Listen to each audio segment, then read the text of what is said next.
Hi and welcome to Hardy Classics. Today it's test drive day. Um, I'm in this beautiful show-winning concourse. That's the only way I can describe it. Vauxhall Velox,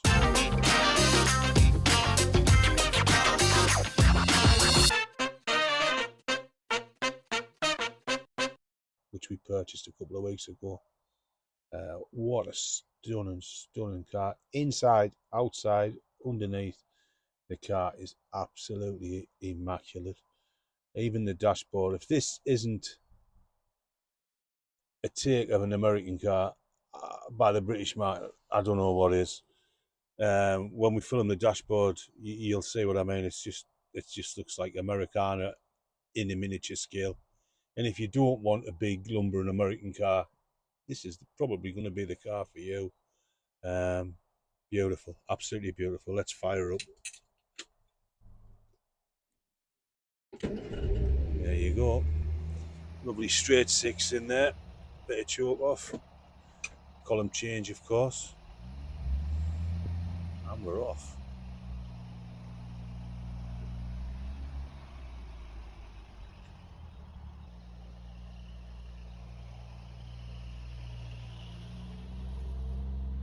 Right, so that's first gear selected, and we'll see how she goes.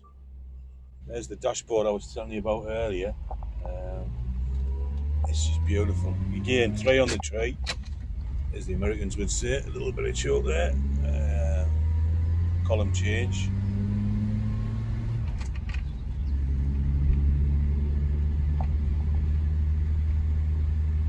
Now, if I've got one little fault with this car, is it's on the white wall tyres, which look absolutely fantastic, but if it was me, I would change them for a modern tyre. But that's just me.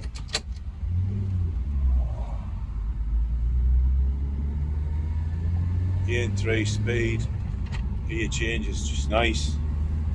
You got your handbrake down by your right hand side here, which is handy. Just a nice thing. Drives really well. Slidey up windows. And everybody who looks at this car at the first glance, they think, oh, it's an American car. But obviously it's not an American car.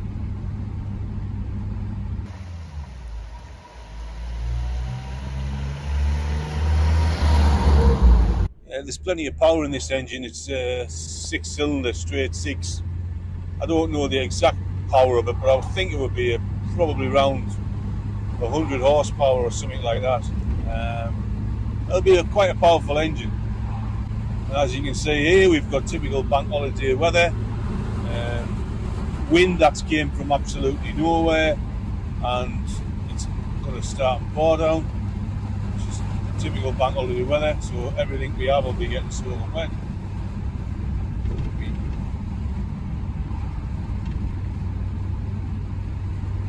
I haven't got a clue where the wipers are on this car or whether they work. Yep, well, I found the wipers, they work. Don't usually like taking cars out in the rain, but they're meant for driving, so there you go. This means there's a bit of extra work when we get back. Clean them off, dry them down. Brakes are good on this. Really good. A lot better than the Triumph we took out this morning. But I think it must have the vacuum wipers. I'm not sure on this one.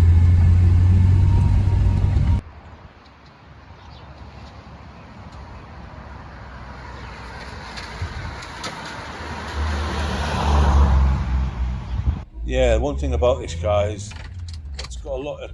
From the outside, it doesn't look a huge, big car. Like, you know, it's all American looking, but it doesn't look like a big Yang tank. Well, it looks like a Yang tank, but it's not. It's not a big car. But inside, it is very, very spacious. I mean, I'm no shrinking violet, and the room in here is. It's a really, really nice car for a bigger guy. Oh, or lady, of course. Um, and the other advantage of this car is the huge bench seat in the front. It's got a big bench seat in the front.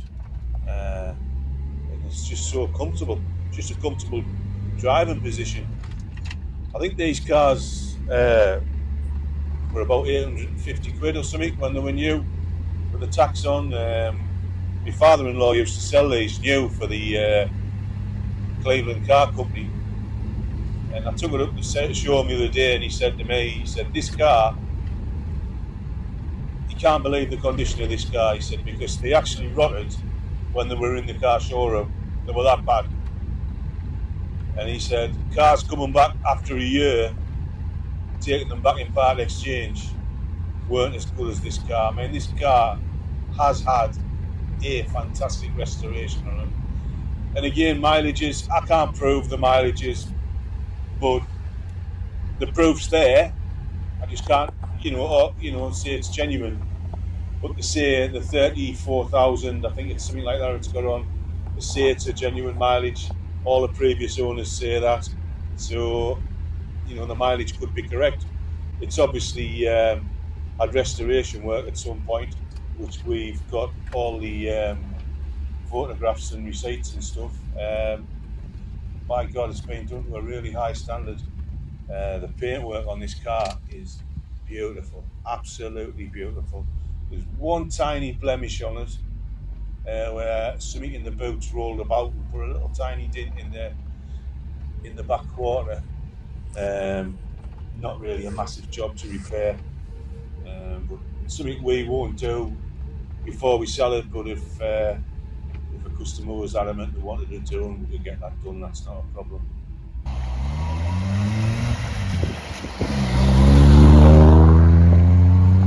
Typical bank holiday weather, absolutely pouring down. Uh, Unbelievable, really. And apparently the guy I bought this car off said he never took it out in the rain. Well, if he never took it out in the rain, he mustn't have took it out very often, because it rains every day. But there you go. A lot of people say that to me. They'll say, oh, it's never been out in the rain. Well, I thought, well, it's never been out in the rain. You must never ever have took it out, because it rains every day. Well, it does in Durham. So we're approaching Otters Bank again. Those who follow me videos and follow us on YouTube and watch the sales videos, you'll know I always drive the cars up Otters Bank. Just a quick look at the gauges there. Everything's performing all right. The temperature's about where it should be. Let's clear there to pull away. The ignition light keeps flickering on, which isn't a bad thing. Goes out when you put your foot down, so it's just really telling you that it is doing its job. It's charging it up when the engine's under load. So let's have a look and see how we get up here. I'll leave it in second. It'll be more than capable in second. The big 6-cylinder engine, it'll just lumber up, I would think.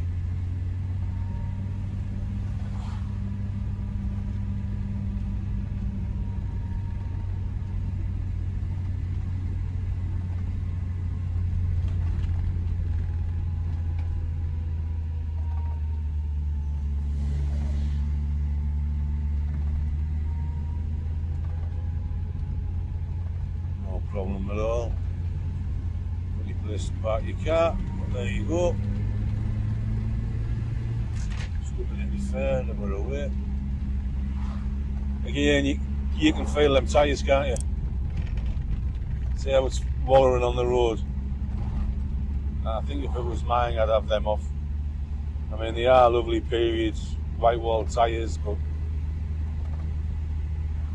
I think I'd have them off with a modern alternative white wall or something decent.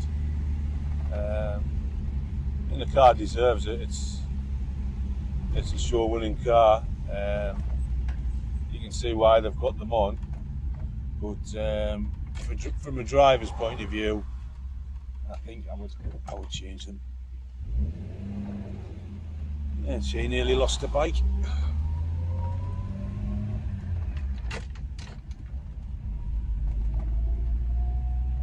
Just on the dashboard here, I just want to point out the clock. Look how good that is. That's lovely. buttons all chrome radio. It's fantastic, isn't it? I don't know whether I'd be tempted to put some modern unit in there. Keep the front, put some modern unit in. Would be an option, I suppose.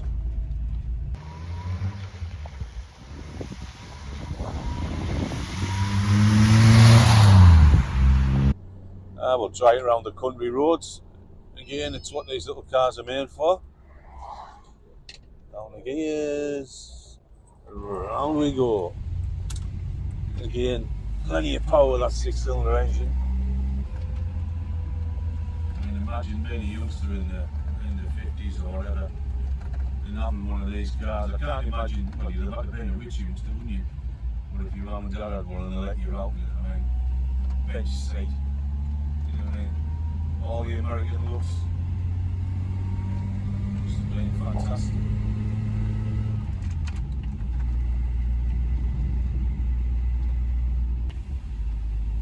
I don't mind the column change. In fact, I quite like the column change.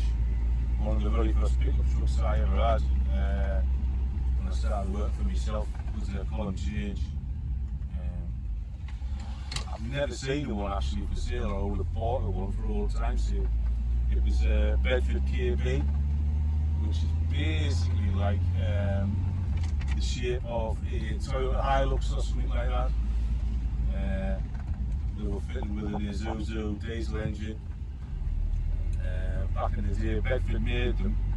They were badged Bedford, but really they were an early Isuzu, and they had a 5-speed. It was a 5-speed column change, and I loved it. I loved the column change.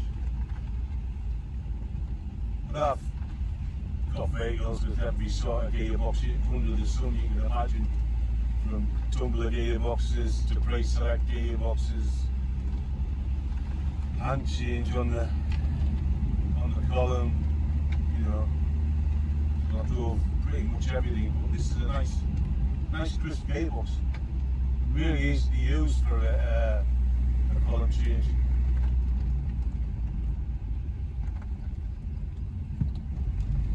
Like I say, I'm just in top gear and I'm just bumbling along. Well, that's the test drive coming to an end. Just left the last roundabout. The car's performed really well. Temperature's good. No warning lights as such on the dash. Really drives nice, like I say. Can't fault it, to be fair. Just a nice drive, nice show car. Anybody who buys this car, if you're disappointed with it, classic cars aren't for you. That's how good this car is, and I mean it. I can't pick a fault with it. I really can't. Can't pick a fault with it.